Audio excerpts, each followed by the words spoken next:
So basically, we're gonna kind of see how I created the soundtracks for this game. And there's a philosophy that I created originally when I created the philosophy. I didn't do the entire lore for the video game, but I created this philosophy for which the lore was based. Because at the beginning they told me don't write anything for the story because we're very early in the stages. And I'm like, I'm a composer and I have to grasp to a certain thing, you know, like, yes, it can be visual, but to a certain extent, I'm like, I need a story to tell, you know. So I kind of based it on the Taoist belief of the way, you know. There's a balance in this world, chaos, order, and the middle, which is the way of life, right? So in the summary, basically, nightmares in this world, I should explain that this is a world of dreams and nightmares first. Nightmares in this world for me represent chaos. Dreams are order and they represent ambition. And the balance between both is the way of life in this world, right? What this means is that nightmares or dreams in my perception or in my mentality are neither bad or good. They are necessary parts of a bigger picture. We need fear to push us away from perceived danger and ambition to drive us towards a goal. I don't know if you have ever had a dream and for some reason that dream is worse than the nightmare because the dream is tending to be so ambitious that you're like, I wouldn't want to do that in real life, but if for a certain reason, it feels good. And you're like, no, it shouldn't, you know? And nightmares, sometimes they warn us of certain things. I've had so many occasions where I have a bad dream and it just warns me that a storm is coming and something bad in my life happens. So sometimes we just have to think about it in a way where it's just like dreams or nightmares are not either bad or good. So too much fear can drive us to a state of paralysis. Too much ambition can make us greedy and avaricious. The balance between both then is then perfection. So how I approach this based on this philosophy. So main motives, or motif. So with that philosophy in mind, the main motifs of the soundtrack were created. I needed something simple that could be added to any piece of music that was going to be created for the game. So two main motifs were created. The first one was the nightmare motif. 3 descending notes followed by a silence the length of 3 notes, followed by another 3 descending notes of the same length, represents how fear brings us down. Dream motif, same thing in reverse, ascending. The other motifs were derived from the previous ones, simple variations that tell a story within themselves. So the first one was a variation of the nightmare motif, which was the corrupted nightmare motif. So this is a very specific set of notes in solfege, so, se, fa, or so, fi, fa, right? This represents the excess of fear or chaos or nightmares. Then we have the balance motif, a combination of the nightmare and dream motif, either or in whichever order you prefer. It just represents the balance between the forces. The lucid dreamer motif, a motif that descends and comes back up, represents the evolution of certain characters that have a fear they need to overcome. So they have a fear, but they overcome it. And I'll leave this nameless. A motif that ascends and comes back down represents the evolution of certain characters that have an ambition. I left it nameless, so you can figure this one out. No interactivity, a problem to solve. Whenever I got the first news that there was not going to be interactivity, I panicked a lot. Initially, we had a melody for each environment or biome of the game. However, it repeated so much, I had to come up with a solution that did not involve interactivity. My solution was variations in a melody. So, as I mentioned, each biome had a melody. To create each variation, I singled out the most important pitches or recognizable bits and created something different around them. So in this case, for example, this was the first melody that I created. Now it belongs to a mob called the Moth. And I'll just play it a little bit so you can hear it.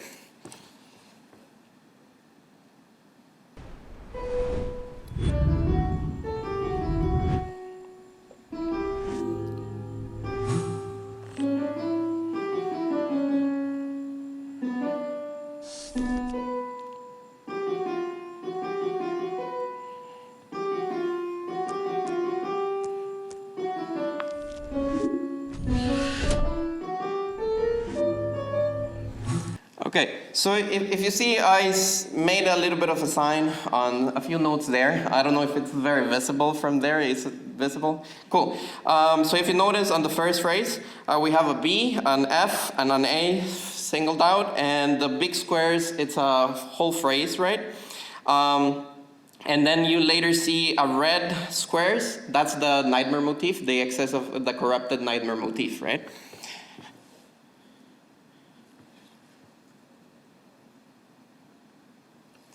So this one is called the murder tree. Same concept as another mob. Let's hear the melody.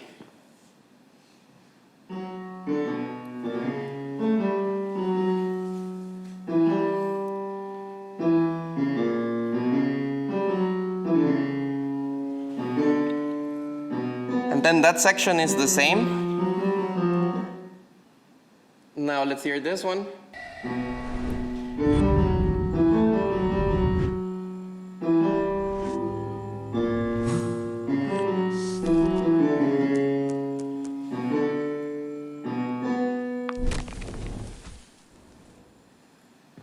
Now let's hear this one.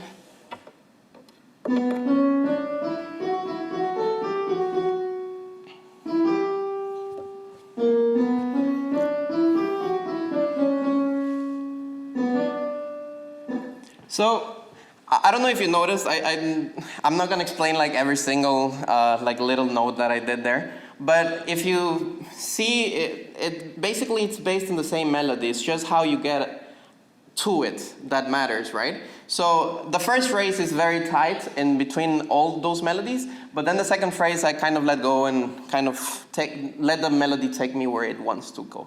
Like I don't force it, right? All right.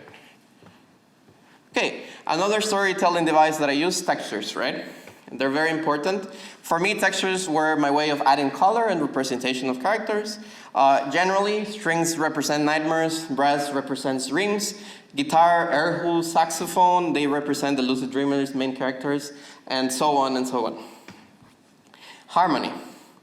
This is harmony is a very interesting device to tell a story. It's very subtle, but if you actually hear it, it actually is one of the most powerful devices. If you hear in the game, there's a lot of harmonies that want to show hope amidst the despair that is happening in the world of nightmares. So I'll just play a little bit of this.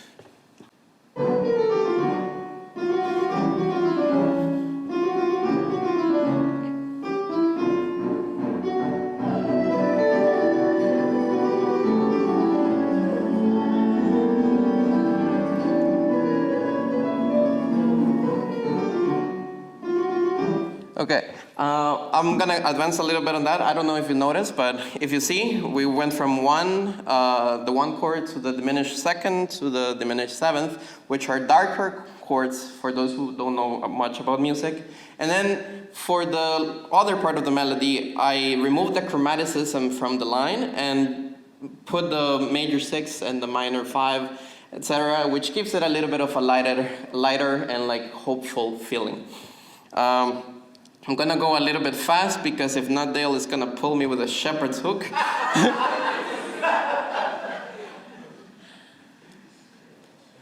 So during battles, I used other motifs apart from the ones that I already explained. And this will be the only piece I'll play completely. And I'll show you.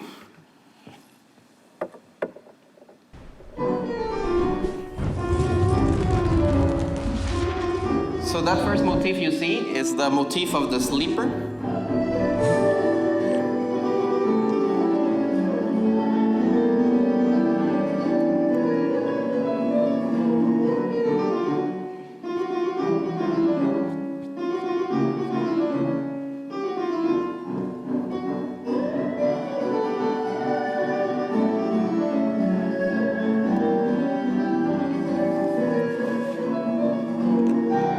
Then the nightmare motif comes in, representing the excess of nightmares in the world.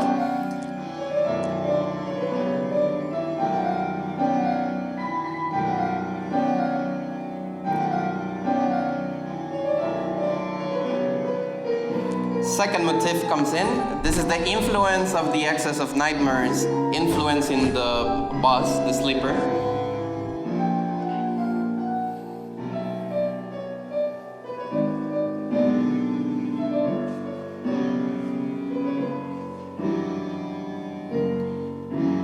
Now the two motifs are combined.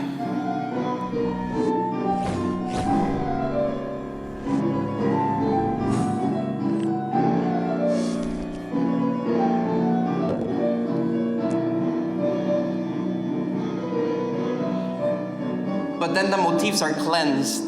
The heroes are succeeding in this battle, and the harmonies change. It's the same motifs, but they're changing. There's something happening in the battle, and you're winning, you know?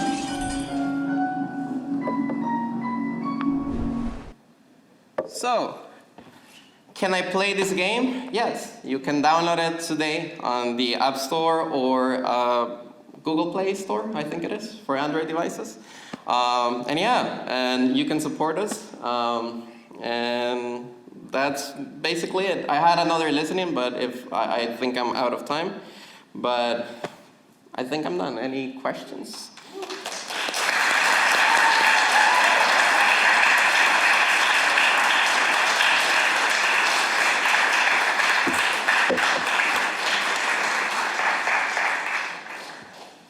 No questions? We're good?